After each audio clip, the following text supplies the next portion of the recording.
혹시 아침에 눈은 떴는데 한참을 멍하니 앉아만 계셨던 적, 또는 분명히 잤는데 어제보다 몸이 더 무겁고 천근만근 이런 적 있으신가요? 그래서 또 내가 나이가 들었나? 잠을 덜 잤나? 하고 스스로를 탓하셨다면 오늘은 그 자책은 잠시 내려놓으셔도 됩니다. 진짜 이유는 따로 있으니까요. 우리가 자는 바로 그 시간에 몸을 회복시켜야 할 무언가가 충분히 채워지지 않고 있기 때문입니다. 잠을 안 잔 게 아니에요. 분명히 누웠고 분명히 몇 시간을 잤거든요. 세수하고 밥을 먹고 한참 동안 몸이 안 깨어나고 머릿속에 안개가 낀 것 같은 그런 느낌. 특히 그 무거움이 점심때까지 이어지고 오후가 되면 완전히 방전돼 버리는 분들도 많으세요.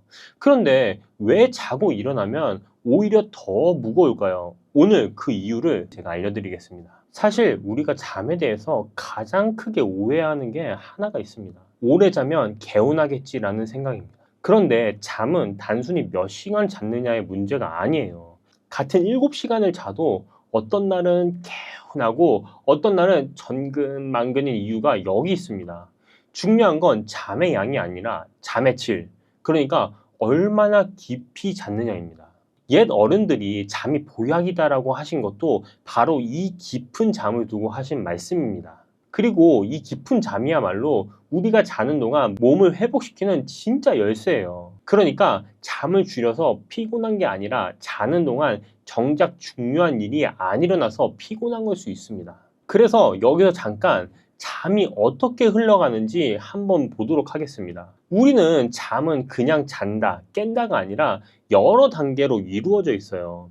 크게 얕은 잠에서 깊은 잠으로 내려갔다가 꿈을 꾸는 렘 수면으로 돌아오는 한 바퀴를 도는데, 이 한 바퀴가 보통 90분에서 120분 정도 걸립니다. 하룻밤에 보통 4번에서 6번 이 사이클을 반복하게 되는 거예요.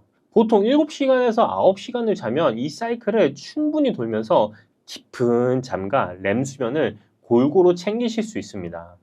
이 중에서 가장 중요한 게 깊은 잠, 이겁니다. 의학적으로는 서파 수면이라고 부르는 단계인데요. 이 깊은 잠에 들어가면 우리 몸에서 놀라운 일이 벌어져요.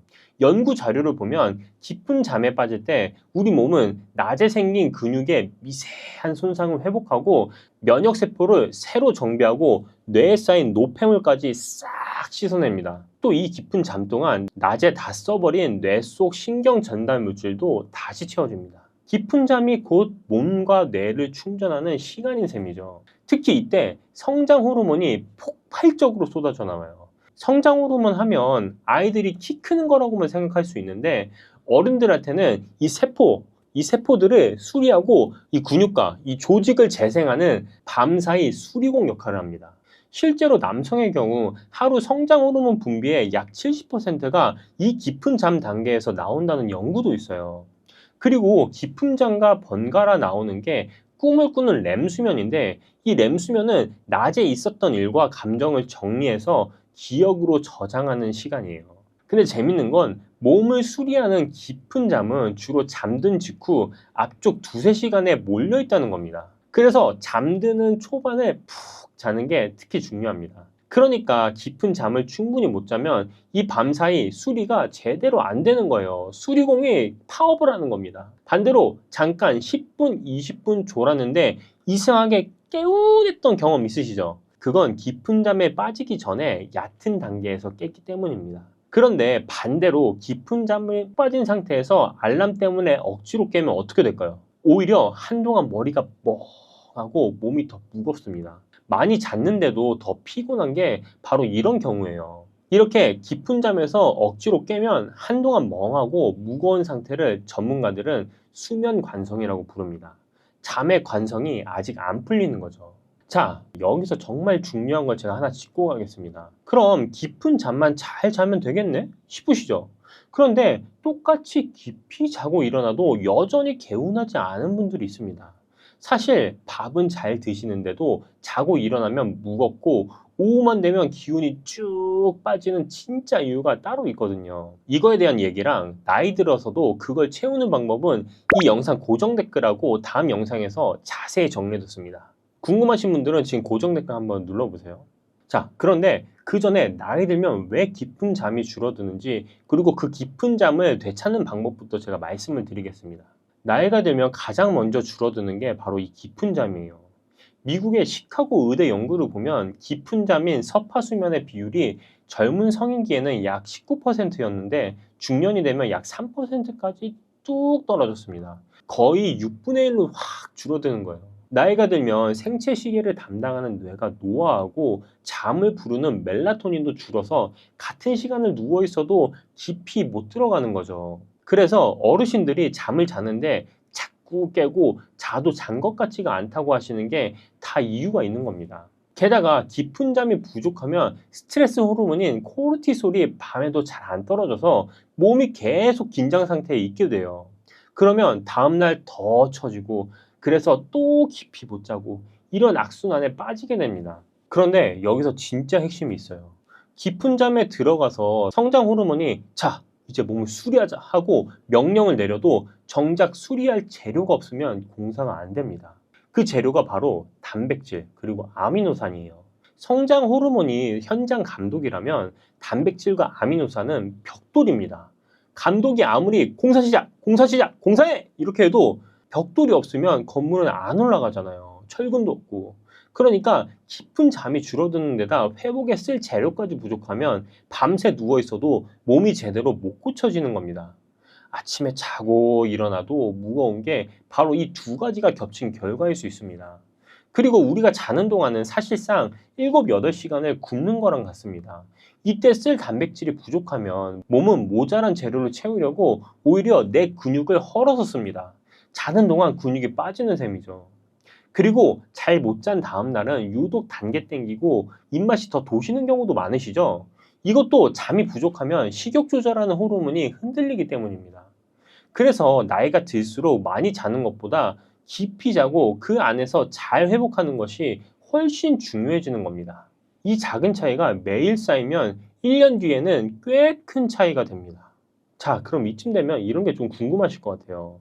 내 잠이 지금 어떤 상태인지 한번 점검해보고 싶으신 분도 있을 것 같거든요. 그래서 저랑 한번 같이 점검해보면 좋을 것 같습니다. 다음 중에 해당하는 게 몇 개나 되시는지 한번 세보시길 바랍니다. 첫 번째, 7시간 넘게 자도 아침에 개운하지 않다. 자, 두 번째, 자다가 두세 번 이상 자주 깬다. 자, 세 번째, 누우면 잠드는데 깊이 못 자는 느낌이다. 자, 네 번째, 낮에 가만히 있으면 자꾸 졸리고 정신이 멍하다. 자, 다섯 번째, 아침에 일어나는 게 예전보다 점점 더 힘들어진다. 이 중에서 2개 이상에 해당되시면 깊은 잠이 부족한 상태일 수 있습니다. 그럼 깊은 잠을 되찾고 회복 재료까지 챙기는 법을 한번 제가 알려드리겠습니다. 자, 첫 번째는 잠드는 시간과 일어나는 시간을 일정하게 맞춰주시기 바랍니다. 우리 몸은 규칙적인 리듬을 좋아해서 매일 같은 시간에 자고 일어나면 깊은 잠으로 더 잘 내려갑니다. 자, 두 번째는 아침에 일어나면 커튼을 열고 햇빛부터 보세요. 아침에 쐬는 이 햇빛이 우리 몸의 생체 시계를 다시 맞춰줘서 그날 밤 깊은 잠이 잘 오도록 도와줍니다. 자, 세 번째는 저녁 늦게 마시는 커피나 술은 최대한 피해주세요. 카페인과 술은 잠은 오게 할지 몰라도 깊은 잠을 방해해서 자도 잔 것 같지 않게 만듭니다. 자, 네 번째는 이게 제일 놓치기 쉬운 건데 낮 동안 단백질을 충분히 채워두시기 바랍니다. 밤에 몸이 회복 공사를 하려면 그 재료가 낮에 미리 들어와 있어야 하거든요. 계란, 생선, 두부, 콩 같은 단백질을 끼님 하나 나눠서 드시는 게 사실은 더 나은 잠과 더 개운한 아침으로 이어질 수 있습니다. 자, 다섯 번째는 침실은 어둡고 약간 서늘하게 해주시기 바랍니다. 빛과 더운 공기는 깊은 잠을 방해하는데 살짝 서늘한 방이 깊은 잠이 더 잘 들게 도와줍니다. 그리고 자기 한두 시간 전부터는 휴대폰이나 텔레비전의 밝은 화면을 최대한 줄여주세요. 화면의 파란 빛은 뇌가 아직 낮이라고 착각하게 만들어서 깊은 잠을 늦추게 해줍니다. 잠들기 전에 미지근한 물로 가볍게 씻는 것도 올랐던 체온이 내려가면서 잠이 잘 오게 도와줍니다. 그리고 이것도 중요한데요. 낮에 졸리시면 20분 안쪽으로만 주무세요. 그 이상 자면 깊은 잠에 빠졌다 깨느라 오히려 더 멍해지고 밤잠까지 방해받거든요. 이 습관들을 한꺼번에 다 하려고 하지 마시고 오늘은 아침 햇빛 하나, 내일은 저녁 커피 줄이기 하나, 이렇게 하나씩만 늘려가셔도 충분합니다. 이렇게 깊은 잠을 챙기는 습관과 그 잠 동안 몸이 쓸 재료를 함께 채우면 아침이 한결 가벼워지실 겁니다. 여기서 한 가지 꼭 당부드릴 게 있습니다. 만약 주무시는 동안 코를 심하게 고신다거나 자다가 숨이 잠깐씩 멈춘다는 얘기를 들으셨거나 낮에 참기 힘들 만큼 졸음이 쏟아지신다면 이건 단순한 피로가 아닐 수 있습니다. 그건 수면 무호흡 같은 문제일 수 있으니까 꼭 병원이나 수면 클리닉에서 한번 확인해 보셔야 됩니다. 특히 고혈압이나 당뇨가 있으신 분들은 수면 무호흡이 같이 있는 경우가 많아서 더 살펴보셔야 돼요. 오늘 얘기는 그런 특별한 문제는 없는데 그냥 자도 개운하지 않고 아침부터 몸이 무거운 분들을 위한 얘기입니다. 자, 오늘 내용을 제가 한번 정리해 보겠습니다. 자고 일어나도 피곤한 건 단순히 적게 자서가 아니라 깊은 잠이 줄어들고 그 사이에 몸을 회복시킬 재료가 부족하기 때문일 수 있습니다. 그래서 잠의 시간만 늘릴 게 아니라 깊은 잠을 챙기고 그 깊은 잠 동안 몸이 쓸 재료까지 같이 채워주는 게 중요해요. 그런데 이 재료를 나이 들수록 음식만으로 매일 충분히 챙기는 건 생각보다 쉽지 않을 수 있거든요. 밥은 잘 드시는데도 자고 일어나면 무겁고 오후만 되면 기운이 빠지는 그 진짜 이유. 그리고 부담 없이 단백질과 아미노산을 채우는 방법은 다음 영상에서 전부 담아놨습니다. 지금 이 영상 고정 댓글을 확인하시면 그 방법을 찾아보실 수 있을 겁니다. 자, 오늘 영상이 도움이 되셨다면 구독과 좋아요, 알림 설정 부탁드리겠습니다. 긴 영상 봐주셔서 감사합니다. 여기에 60대 남성의 무릎 사진 2장이 있습니다. 한 분은 평범한 60대 남성이고요. 다른 한 분은 마라톤 풀코스를 1000번 넘게 완주한 분입니다. 1000번입니다. 1000번. 보시면 왼쪽은 상태가 좀 안 좋습니다. 관절 사이가 좀 좁아져 있고 여기저기 다른 게 보이죠. 오른쪽은 깔끔합니다. 연골판도 멀쩡하고요. 자, 어느 쪽이 마라톤을 1000번 한 사람의 무릎일까요? 잠깐만 생각해 보세요. 당연히 왼쪽이겠죠. 1000번이나 뛰었으니까요. 저도 그렇게 생각했습니다. 그런데 그게 아닙니다. 오른쪽이 마라톤을 1000번 한 분의 무릎입니다. 아무것도 안 한 60대 남성의 무릎이 오히려 왼쪽에 달아있는 쪽이었습니다. 이게 생무병사의 비밀에서 나온 내용인데요. 검사하신 교수님도 인터뷰에서 그러시더라고요. 저 정도면 손상이 좀 있을 줄 알았다고요. 그런데 근육은 20, 30대처럼 붙어 있었고 연골판도 보존되어 있었습니다. 무릎을 제일 많이 쓴 사람 무릎이 제일 멀쩡했다는 겁니다. 이게 말이 안 되죠. 오늘은 왜 달리면 무릎이 좋아지는지 그리고 뛸 때 뭘 조심해야 되는지 두 가지에 대해서 제가 말씀드려 보겠습니다. 달리기가 무릎에 좋은 이유를 먼저 말씀드릴게요. 아까 그 교수님이 이유를 짚어주셨는데요. 거기에 제가 찾아본 것까지 좀 합치면 한 4가지 정도 됩니다. 첫 번째로 달리기를 하면 착지할 때마다 발이 바닥에 착지할 때마다 허벅지가 단련이 됩니다. 여러분, 뛸 때 발이 땅에 닿는 그 순간에 무슨 일이 벌어지는지 아시나요? 몸이 아래로 떨어지다가 멈춰야 하잖아요. 그 충격이 체중의 서너 배나 돼요. 70kg면 200kg가 넘게 실리는 겁니다. 그런데 이걸 무릎 연골이 다 받는 게 아닙니다. 착지 직전에 허벅지 앞쪽 근육이 팽팽하게 늘어나면서 그 충격을 대신 받아냅니다. 자동차로 치면 브레이크고 좀 더 정확히는 서스펜션이라고 할 수 있습니다. 여기서 중요한 게 있어요. 근육은 힘을 줄 때보다 늘어나면서 버틸 때 훨씬 강해집니다. 그런데 달리기 착지가 정확히 그 동작이 되는 겁니다. 30분만 뛰어도 발이 땅에 닿는 횟수가 3000번이 넘어요. 그러니까 3000번씩 허벅지에 부하를 주는 거예요. 헬스장에서 스쿼트 3000번 하는 사람 없잖아요. 달리기는 그걸 자기도 모르게 하고 있는 겁니다. 그래서 마라톤 하시는 어르신들이 근육이 20, 30대처럼 붙어 있었던 겁니다. 반대로 가만히 계시면요, 허벅지 근육은 1년에 1%씩 저절로 사라져요. 나이 들수록 더 빨라지는 겁니다. 안 쓰면 브레이크가 저절로 닳아 없어지는 겁니다. 달리기 해야겠죠. 자, 두 번째로 굽혔다 펼다 달리기 할 때 점점 관절액이 돋는 겁니다. 이게 제일 중요한데요. 잘 들어보시기 바랍니다.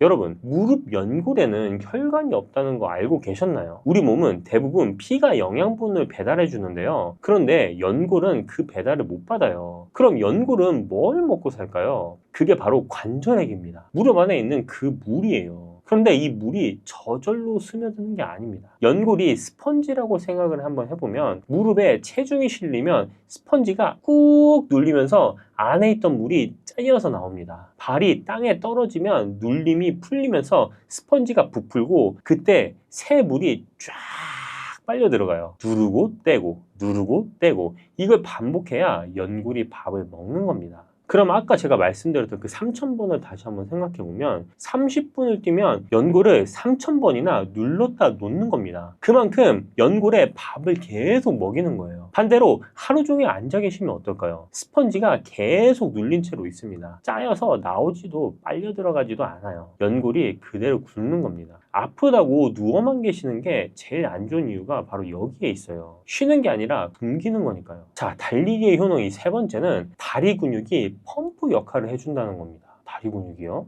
종아리를 제2의 심장이라고 부르는 거 들어보셨나요? 왜 그렇게 부르냐면 다리 정맥은 피를 심장까지 쫙 올려야 하는데 중력을 거슬러야 하잖아요. 이 심장의 힘만으로는 그게 부족합니다. 그래서 이 다리 근육, 종아리 근육이 수축할 때마다 정맥을 쫙 짜서 피를 위로 확 올려주는 거예요. 이게 뛰면 뛸수록 이 펌프가 1분에 180번씩 도는 겁니다. 관절 주변에 고여있는 노폐물이 그만큼 빨리 빠져나가는 거예요. 노폐물이 빠지면 회복이 빨라지고 회복이 빨라지면 무릎이 나빠지는 속도가 점점 늦어지는 겁니다.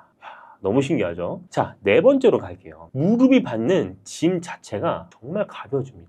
이건 좀 다른 얘기인데요. 사실 제일 크게 작용하는 부분이기도 합니다. 아까 착지할 때 체중에 서너 배가 실린다고 했잖아요. 그러니까 몸무게 1kg은 무릎한테 1kg이 아니에요. 서너 배로 굽혀집니다. 그런데 달리기는 같은 시간에 태우는 열량이 걷기에 2배가 넘습니다. 게다가 아까 말씀드린 대로 허벅지 근육이 점점 붙잖아요. 그러니까 이게 뛰면 근육이 붙고 근육이 붙으면 살이 빠지고 살이 빠지면 무릎이 받는 짐이 줄어들고 짐이 줄어드니까 더 뛸 수 있게 되는 이 선순환이 계속 반복되는 거죠. 자, 이거 듣기만 해도 당장 달려야 될 것 같죠?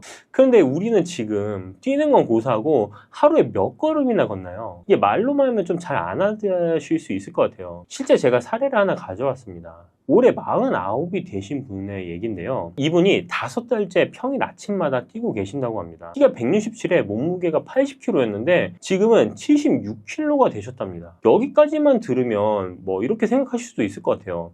에이, 5달이나 뛰었는데 4kg밖에 안 빠졌네. 근데 이분 같은 경우는 식단 관리는 아예 안 하셨고요. 먹고 싶은 거 다 드시고 좋아하는 술도 좀 드셨다고 합니다. 그런데 배가 점점 들어가고 이 옆구리 살이 말도 안 되게 빠지고 체형 자체가 바뀌었다는 겁니다. 허벅지는 엄청 단단해지셨고요. 이게 무슨 뜻일까요? 숫자로는 4kg인데 안에서는 지방이 빠지고 근육이 붙는 겁니다. 저울에는 4kg가 빠진 걸로 나오지만 이 무릎한테는 완전히 다른 몸이 돼버린 거예요. 여기까지만 들으신 분은 또 이렇게 생각하실 수 있을 것 같습니다. 그게 원래 무릎이 튼튼한 사람만 남는 거 아니냐. 이게 무슨 말이냐면 무릎이 타고난 사람들만 이렇게 좋은 게 아니냐 그런 말인 것 같아요. 뭐 맞는 말이기도 합니다. 저도 그 생각을 했습니다. 아까 그 깔끔한 무릎 사진이 있잖아요. 1000번을 완주할 때까지 버틴 분이니까 찍을 수 있었던 사진이라는 거. 이것도 맞는 말입니다. 그러니까 달리기가 무릎을 지켜준 건지 원래 무릎이 튼튼한 사람이 1000번까지 갈 수 있었던 건지 이것만으로는 구분이 안 될 수 있습니다.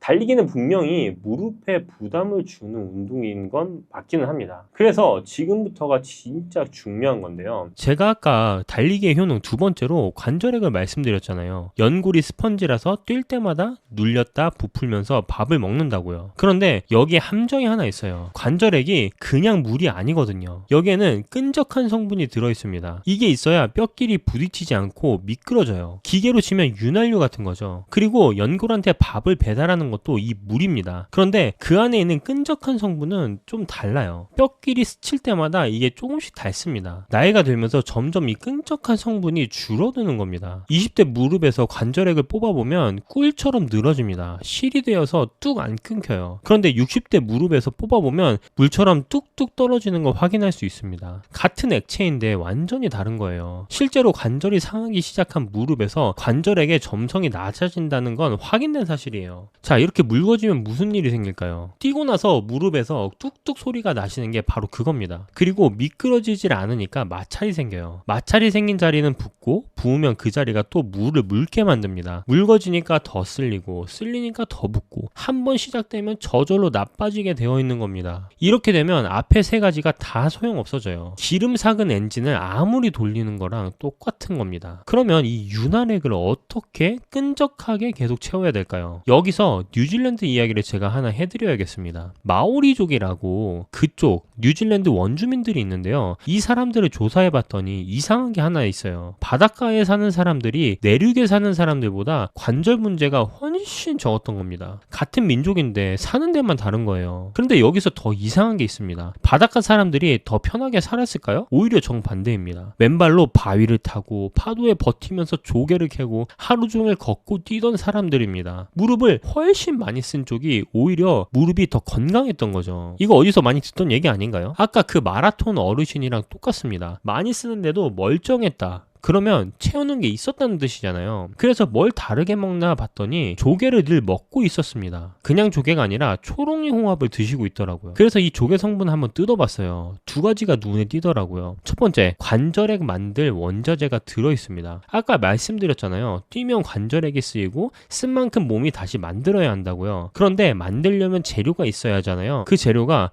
글리코사미노글리칸이라는 겁니다. 줄여서 GH라고 해요. 관절액을 끈적하게 만드는 게 바로 이 성분입니다. 이 조개에 그 GAG가 들어있습니다. 먹으면 몸이 끈적한 성분을 만들 때 쓸 재료가 다시 들어가는 겁니다. 재료가 들어가면 물이 되직해지고 되직해지면 뼈끼리 미끄러집니다. 자, 두 번째는 쓸린 자리에 불을 끕니다. 이게 무슨 말이냐면 아까 악순환 제가 말씀드렸잖아요. 물이 묽어지면 쓸리고 쓸린 자리가 부으면 그 붓기가 물을 또 묽게 만든다고요. 이게 바로 염증인데 초롱이 홍합에는 ETA라는 지방산이 이 염증을 없애주는 역할을 합니다. 우리 몸에서 염증을 만들고 붓게 만드는 통로가 두 개가 있는데요. 보통 오메가3 같은 경우는 이 두 개 중에 한쪽만 막아줘요. 나머지 한쪽은 그대로 열려 있거든요. 문이 두 개인데 하나만 닫는 셈이죠. ETA는 이 두 개를 동시에 막습니다. 그리고 그 힘이 일반 오메가3의 200배로 보고되고 있습니다. 2배가 아니라 200배입니다. 붓는 게 줄면 물이 덜 묽어지고 덜 묽어지면 덜 쓸리고 덜 쓸리면 덜 붓습니다. 악순환이 반대로 돌기 시작하는 겁니다. 이 ETA가 뉴질랜드 초롱이 홍합에 특히 많이 들어있습니다. 연어나 고등어에서는 거의 안 나와요. 마오리족 바닷가 사람들이 그렇게 많이 걷고 뛰는데도 무릎이 성했던 게 이거였던 겁니다. 그런데 여기서 문제가 하나 있습니다. 그럼 우리도 이 홍합을 먹으면 되겠네 이렇게 생각하실 수 있잖아요. 저도 그래서 찾아봤는데 못 먹습니다. 일단 이 조개는 뉴질랜드 앞바다에서만 자라요. 우리나라 바다에는 없습니다. 수입해 온다고 해도 문제가 남아요. 관절에 좋다는 그 성분이 열에 약하거든요. 삶거나 찌면 상당 부분 날아갑니다. 그리고 마오리족은 이거 어쩌다 한번 먹는 게 아니에요. 바닷가에 사니까 매일 몇십 년을 먹는 겁니다. 우리가 그렇게 먹을 방법이 없잖아요. 그래서 뉴질랜드에서 이걸 다르게 만들기 시작했습니다. 조개를 저온에 말려서 관절에 쓰이는 기름 성분만 뽑아내는 겁니다. 그걸 캡슐에 담은 거예요. 초롱이 홍합 오일이라고 합니다. 마오리족이 몇십 년에 걸쳐 먹은 걸 하루 한 알로 압축한 셈이죠. 30년 넘게 연구가 이어지고 있는 것도 이 형태로 만든 겁니다. 여기에 하나 더 들어간 게 있습니다. 제품에 따라서는 비타민 D를 같이 넣어놓은 게 있거든요. 따로 넣은 거예요. 왜 넣었을까요? 오늘 계속 말씀드렸잖아요. 무릎을 실제로 잡아주는 건 허벅지 근육이라고요. 그런데 이 근육이 붙으려면 비타민 D가 있어야 됩니다. 모자라면 아무리 뛰셔도 힘이 안 실려요. 그리고 우리나라 사람 상당수가 이게 부족합니다. 실내에 계시는 시간이 상대적으로 많이 기니까요. 그러니까 관절액 쪽은 조개가 맞고 근육 쪽은 비타민 D가 맞는 겁니다. 오늘 말씀드린 이 두 축이 한 알에 다 들어있는 거예요. 그리고 마지막으로 006레스 초롱이 홍합에 대해 설명하도록 할게요. 일단 이 006레스의 초롱이 홍합은 프로 뉴질랜드산에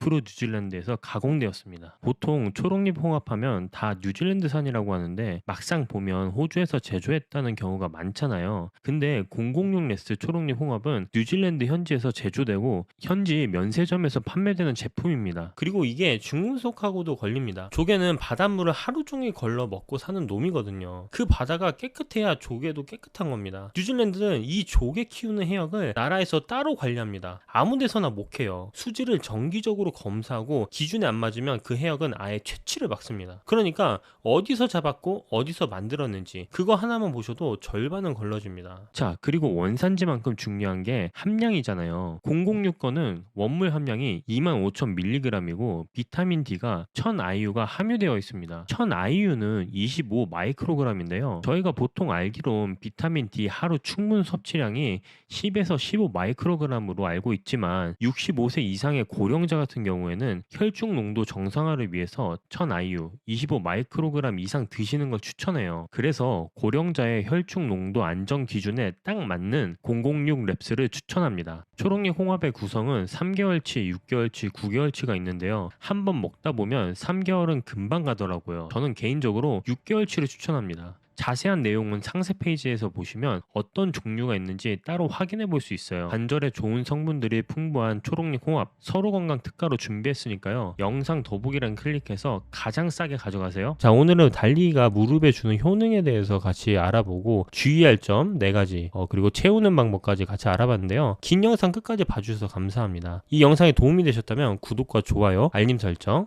부탁드립니다. 감사합니다. 여러분은 요거트를 고르실 때 어떤 기준을 가지고 선택하시나요? 마트에 가면 요거트 종류만 수십 가지가 넘습니다.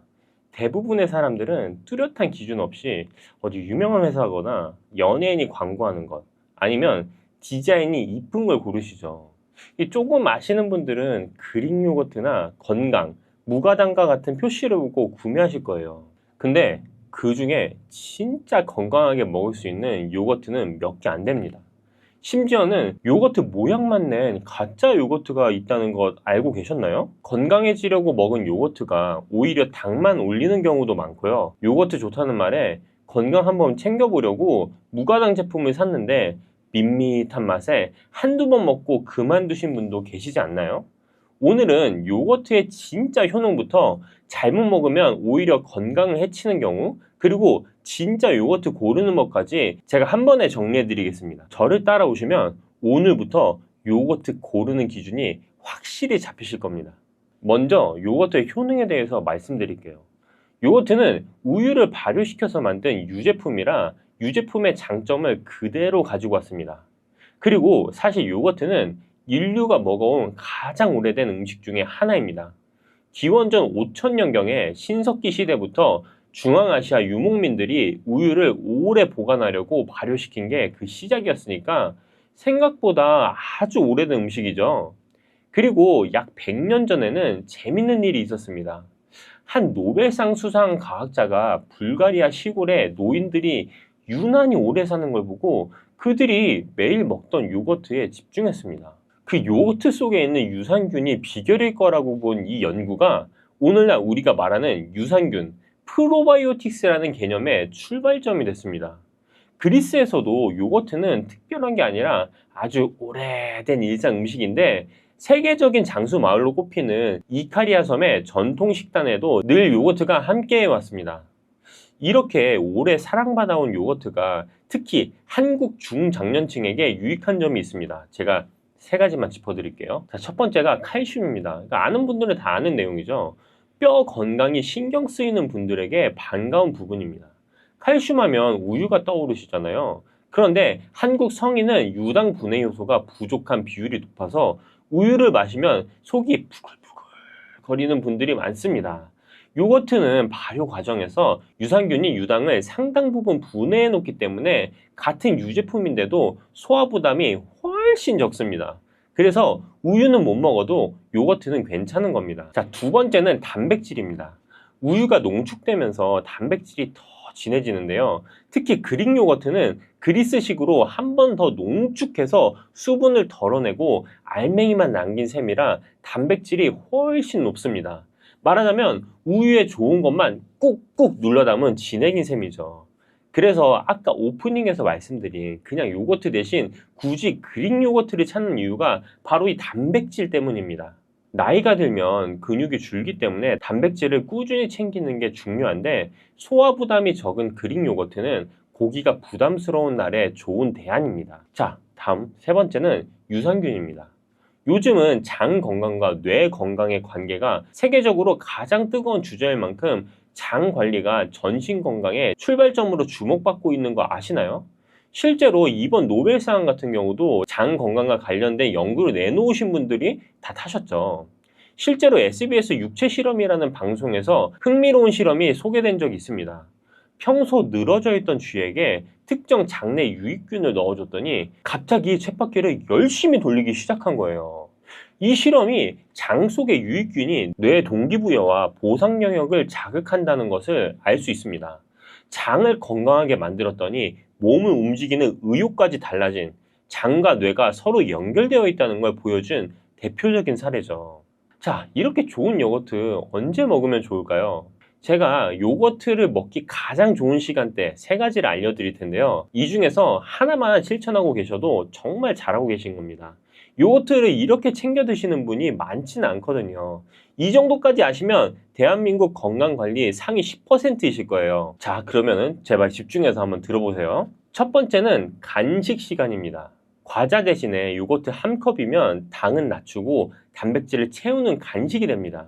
혹시 이미 과자에 손이 갈 때 요거트로 바꿔 드시고 계셨다면 정말 잘하고 계신 겁니다. 자, 두 번째는 밥이나 떡처럼 탄수화물 위주로 먹을 때입니다. 쌀에는 탄수화물은 많지만 단백질과 식이섬유가 부족한데 여기에 그릭 요거트를 곁들이면 서로 부족한 걸 채워주는 균형 잡힌 조합이 됩니다. 자, 마지막 세 번째는 아침 대용인데요. 입맛 없는 아침에 꾸덕한 그릭 요거트에 과일만 곁들여도 부담 없는 한 끼가 됩니다. 사실 제가 아침은 잘 안 먹어요. 아내가 요거트라도 먹으라고 하더라고요. 근데 조그만 거 가지고 배도 안 찰 것 같고 살도 찔 것 같아서 망설여지는 경우가 많았는데요. 제가 지금 다이어트 중이라 단백질 보충이 필요하기도 한데 제가 먹는 그릭 요거트에는 단백질이 알차고 당도 적어서 요즘은 그냥 습관처럼 먹고 있습니다. 은근 냉장고에 있는 다양한 음식이랑 합도 좋아서 먹기도 편하고요. 무슨 요거트인지 궁금하시나요? 제가 어떤 요거트를 먹는지는 뒤에 가서 천천히 설명해 드리겠습니다. 자, 이제 여기서부터가 진짜 중요합니다. 아무 요거트나 먹어서는 앞서 말한 효과를 기대할 수가 없어요. 제가 맨 앞에 말씀드린 가짜 요거트 이야기 기억나시나요? 진짜 그릭 요거트는 우유에서 나오는 물기, 그러니까 유청을 짜내면서 자연스럽게 꾸덕해줍니다. 그런데 어떤 제품은 이 과정 없이 펙틴이나 젤라틴 같은 걸 넣어서 질감만 그릭 요거트처럼 흉내내는 경우가 많아요. 흔히 그릭 스타일 요거트라고 부르는데 겉모습만 그릭이지 속은 완전히 다른 제품이죠. 오죽하면 그리스 사람이 한국에서 파는 그릭 요거트를 늘어놓고 이건 진짜 그릭 요거트가 아니라고 저격한 영상까지 나왔을 정도입니다. 그래서 진짜 요거트를 가려내는 세 가지 기준 제가 지금부터 알려드리겠습니다. 제가 지금 세 가지를 알려드릴 텐데 이대로 실천하고 계신다면 정말 잘하고 계신 겁니다. 자, 첫 번째는 과일 맛 가당 요거트는 피하시는 겁니다. 자, 딸기 맛, 복숭아 맛처럼 다양한 맛이 가미된 떠먹는 요거트, 가장 흔하게 볼 수 있는 요거트죠. 근데 이 요거트 특히 어르신과 아이들에게 전혀 추천하지 않습니다. 이름표만 요거트지 속은 사탕에 가깝기 때문입니다. 근데 여기서 오해하시면 안 되는 게 있습니다. 당이 들어갔다고 해서 무조건 나쁜 건 아니에요. 핵심은 당이 들어갔느냐가 아니라 어떤 당이 얼마나 들어갔느냐입니다. 향료에 액상 과당까지 정체모를 단맛을 잔뜩 넣은 요거트가 문제지 진짜 좋은 재료로 낸 은은한 단맛까지 나쁜 건 아니에요. 당에도 좋은 당이 있다는 겁니다. 그러니 무조건 무가당만 고집하기보다 뒷면 원재료를 보고 어떤 단맛인지 확인하는 습관을 들이시길 추천드립니다. 혹시 지금까지 앞면 그림만 보고 고르셨다면 오늘부터는 뒷면 원재료명을 꼭 확인해 보세요. 자, 두 번째는 식감입니다. 손가락으로 떴을 때 주르륵 흐르는 것보다 푹 떠지는 요거트가 더 건강한 선택입니다. 농축이 제대로 됐다는 뜻이고 같은 양에서 단백질 밀도가 높기 때문입니다. 단백질 정말 중요하죠. 세 번째는 원재료와 유산균인데요. 제가 방금 가짜 요거트가 식감만 흉내낸다고 했는데 차이감에서 끝나는 게 아니라 요거트에 들어가 있는 균에도 영향을 미칩니다. 단순히 우유를 발효시키는 발효균이 있고 실제로 장까지 살아서 도달하는 기능성 균주가 있습니다. 발효균이 우유를 요거트로 바꿔주는 요리사라면 기능성 균주는 그 요거트를 타고 이 내장까지 살아서 살아오는 손님인 셈입니다. 그러면 기능성 균주는 그 요거트를 타고 내 장까지 살아서 찾아오는 손님인 셈이에요. 겉보기엔 똑같아도 이 기능성 균주가 들어있느냐 아니냐에 따라 완전히 다른 제품이 됩니다. 그러니까 어떤 우유를 썼는지 어떤 균이 들어갔는지 항생제나 보존료, 색소가 들어가지 않았는지까지 확인하시면 실패 확률이 크게 줄어듭니다. 제가 그래서 그 세 가지 무가당, 식감, 좋은 원재료를 모두 만족하는 제품을 찾아봤습니다. 이건 제가 아까 아침마다 먹는다고 말씀드린 그 단백질 가득한 요거트 제품이고요. 유니드 마이 요거트의 유기농 그릭 요거트입니다. 제가 아까 첫 번째 기준이 뭐라고 했었나요? 당이라고 했죠. 이 제품은 무가당과 그리고 여기 가당 두 가지가 다 들어있습니다. 먼저 무가당은 설탕을 아예 넣지 않아서 단맛이 없이도 고소하고 깔끔해요. 자연 단맛이 강한 재료를 더하면 잘 어울리는데요. 이건 뒤쪽에서 좀 더 제가 소개해 드리겠습니다. 그리고 제가 아까 당도 어떤 당이 들어있느냐가 제가 중요하다고 말씀드렸잖아요. 이 가당 제품은 향료나 정체모를 단맛이 아니라 100% 유기농 설탕으로 은은한 단맛을 냈습니다. 바로 그 좋은 당인 거죠. 심지어 이 무가당과 당 차이가 크지 않아서 이름만 가당이지 생각만큼 많이 달지 않습니다. 이 무가당 요거트 드시면 좀 시큼한 맛이 나잖아요. 그것 때문에 요거트 드시길 좀 꺼리시는 분들은 이 가당으로 한번 시작해 보시는 것도 추천드립니다. 당뇨나 혈당 관리 중이신 분들은 처음부터 이 무가당을 고르시는 것을 추천드립니다. 이 두 제품과 찰떡 궁합의 식재료가 다른데요. 그 부분은 영상 뒤쪽에서 제가 설명해 드릴게요. 자, 요거트의 두 번째 기준, 제가 식감이라고 했죠. 유청을 거르지 않고 가둔 채로 발효해서 부드러우면서도 쫀득한 식감이 살아있는 제품입니다. 그러면서도 너무 퍽퍽하지 않아서 어떤 재료와도 잘 어울리더라고요. 식탁에서 주연으로도 손색이 없습니다. 자, 제가 세 번째 기준이 가장 중요하다고 보였는데요. 제가 뭐라고 했었나요? 유산균이라고 했죠.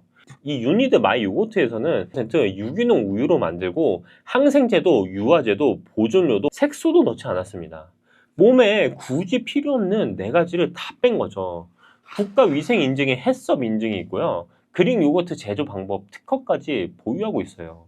이 유산균 같은 경우는 이탈리아 사코와 덴마크 크리스찬 한센, 세계적으로 인정받는 이 두 회사의 것을 쓰고 있고 제조사 기준으로 담당 유산균이 기준치의 12배에 달합니다. 여러분, 장 건강 이거 하나로 다 챙길 수 있는 겁니다. 게다가 발효만 시키는 균이 아니라 장까지 살아서 도달하도록 설계된 기능성 균주까지 함께 들어간다고 제가 말씀드렸잖아요. 요거트처럼 보인다고 다 같은 요거트가 아니라는 게 바로 이 부분에서 나옵니다. 이 영양도 알차서 100g 하나에 단백질이 9g이 들어있어요. 쉽게 말해서 요거트 하나에 계란 1개 반 정도의 단백질이 들어있는 셈이죠. 근데 이 유니드 요거트가 일반 요거트보다는 가격대가 좀 있습니다. 하지만 이 유기농 우유에 프리미엄 유산균, 장까지 살아가는 기능성 균주까지 생각하면 오히려 합리적인 가격이라는 생각도 들어요. 사실 이 제품이 최하정 씨가 즐겨 먹는 제품이라서 더 유명해졌는데요. 지금 보시면 아시겠지만 포장이 참 이쁩니다. 혼자 먹을 때도 나름 대접하는 기분이 들고 손님상에 간식으로 내기에도 좋아요. 손님들이 이게 뭐야? 하고 한 번씩 물어보실걸요? 이런 건 나 먹자고 사기도 하지만 지인 선물로도 참 좋습니다. 그리고 이 제품 같은 경우는 다른 요거트에 비해서 유통기한이 좀 깁니다. 제조일로부터 무려 30일 정도 되는데요. 유제품 치고는 정말 넉넉한 편이죠. 냉장고에 두시고 여유있게 즐기실 수 있습니다. 이 제품 같은 경우 이 포장지 하나에 3개가 들어있어요. 이게 세트로 13,500원에 판매되고 있는데요. 제가 특별 공동 구매가로 준비했습니다. 고정 댓글에 확인해 보시면 좀 더 저렴하게 사실 수 있을 것 같아요. 이 제품 같은 경우는 구매 옵션이 3가지가 있어요. 근데 제가 개인적으로 추천드리는 건 이 가당과 무가당을 함께 담은 혼합 구성을 가장 추천드립니다.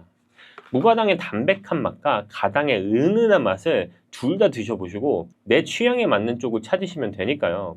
링크는 제가 고정 댓글에 남겨뒀습니다. 자, 제가 이거 한 열흘 동안 먹어봤는데요. 이 제품을 한번 받아서 한번 뚜껑을 열면은 액체가 조금 보이긴 합니다.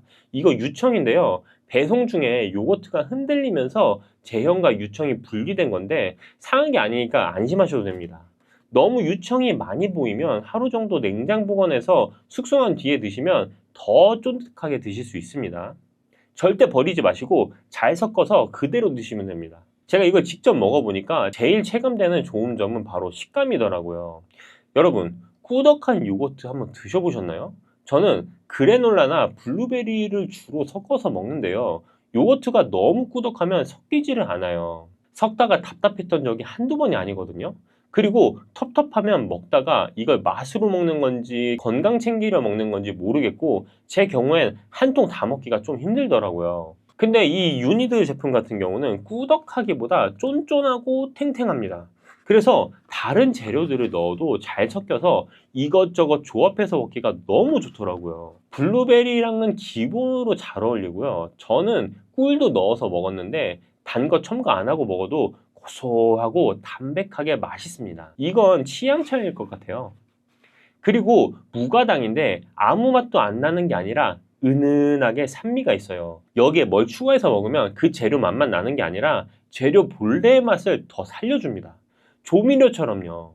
저는 복숭아랑 같이 먹었는데요. 복숭아 맛이 더 살아나서 맛있더라고요. 사실 며칠 전에 사놓고 잘 안 먹던 복숭아였는데 요거트랑 먹다 보니까 벌써 다 먹었습니다. 이 요거트가 자극적이지 않고 산뜻해서 아침에 먹어도 좋지만 늦은 오후나 저녁에 먹어도 부담 없고 깔끔합니다. 그 다음은 제가 최하정 유튜브에서 본 차지키 소스를 만들어 먹어봤는데요. 오이에 딜이 나는 향신료와 생소한 것들이 다 같이 섞어서 만들었거든요. 근데 여러분 이거 꼭 드셔보시기 바랍니다. 이거를 빵에 얹어서 오픈 토스트처럼 먹어도 좋고 뭘 찍어 먹어도 좋아요. 저는 오이 찍어 먹었는데요. 이날 촬영하면서 복숭아도 다 먹고 오이도 다 먹고 배가 정말 불렀습니다. 그만큼 맛있더라고요. 근데 이 맛있는 소스의 베이스가 결국 이 요거트잖아요. 초콜릿, 딸기잼 이런 소스들 맛있다고 막 퍼먹을 수 있나요? 근데 얘는 건강한 요거트니까 죄책감 없이 퍼먹을 수 있어서 행복했습니다. 저는 느낌 가는 대로만 조합해 먹긴 했는데요. 사실 정답은 없습니다. 다만 무가당이냐 가당이냐에 따라 추천드리고 싶은 조합은 따로 있습니다. 원리는 간단해요. 무가당은 단맛이 없으니까 단 걸 더하시고 블루베리가 대표적입니다. 곶감, 대추, 건포도 같은 말린 과일도 추천드립니다. 가당은 이미 달달하니까 새콤한 걸로 균형을 잡는 겁니다.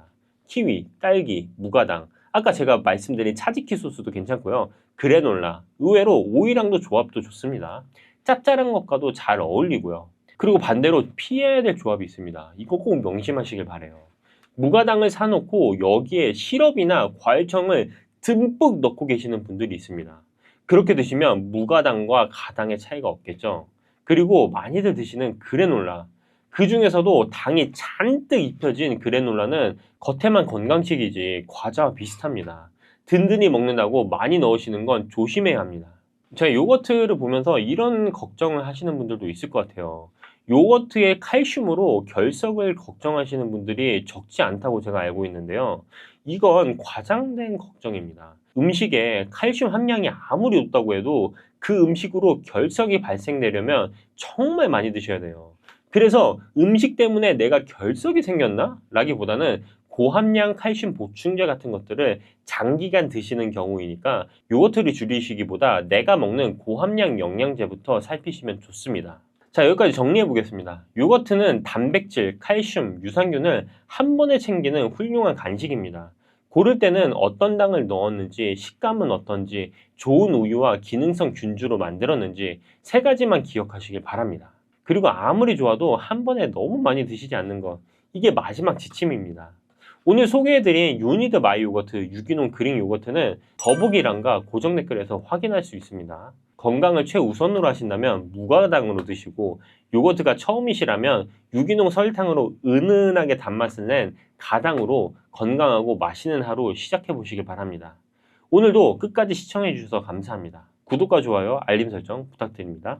여러분, 제 와이프가 아이를 낳고 나서 지금 손목 통증으로 고생을 하고 있습니다. 처음에 손목만 시큰거리더니 나중에 손가락 마디마디까지 다 아프다고 하더라고요. 그래서 제가 주변에 물어봤어요. 헬스 트레이너한테도 물어보고 육아 선배들한테도 물어봤는데 다들 공통으로 하는 말이 똑같았습니다. 손목을 안 쓰면 낫는다. 그런데 이게 말이 쉽지 현실적으로 가능한가요? 아이를 안 안아줄 수도 없고 기저귀를 안 갈 수도 없잖아요. 이건 비단 우리 와이프만의 얘기가 아니에요. 하루 종일 살림하시는 어머니들도 똑같아요. 설거지에 빨래에 손주까지 봐주시는데 손을 안 쓰는 게 어떻게 가능하겠어요? 쉬라는 말이 제일 쉬운데 정작 제일 안 되는 말이거든요. 그래서 오늘은 손을 안 쓸 수 없는 분들을 위해서 그 많이 쓰는 손에 도움이 되는 방법을 제가 제대로 준비했습니다. 손이 아픈 이유는 여러 가지가 있지만 오늘은 특히 나이 들고 손을 많이 써서 연골이 달릴 경우 퇴행성 관절염에 대해서 얘기해 보겠습니다. 퇴행성 관절염은 손가락 끝마디나 중간마디가 딱딱하게 튀어나오고 움직이면 아프고 쉬면 좀 나아지는 50대 이후 특히 주부님들께 흔한 통증인데요. 이런 경우는 파스로도 잘 안 낫고 물리치료를 받으면 그 순간은 좋아지는 것 같다가 금방 다시 아파요. 이 진통제를 드시는 분들도 있잖아요. 근데 그거는 완벽한 해답은 아닙니다. 왜냐하면 파스나 진통제는 그 순간 아픈 걸 잠깐 덮어주는 거지 정작 아픈 원인은 그대로 남아있거든요. 손 관절은 아플 때 그때그때 덮는 게 아니라 다른 연골을 채워주고 염증을 가라앉히는 환경을 만들어줘야 돼요. 그래서 오늘은 그 환경을 만들어주는 공공육레스 초록잎 홍합을 소개해드리려고 합니다. 초록잎 홍합이 어떻게 그 환경을 만드는지 제가 직접 챙겨 먹고 있는 방법까지 알려드리겠습니다. 오늘 최저가로 소개해드린 제품이니까 한번 끝까지 봐주시길 바랍니다.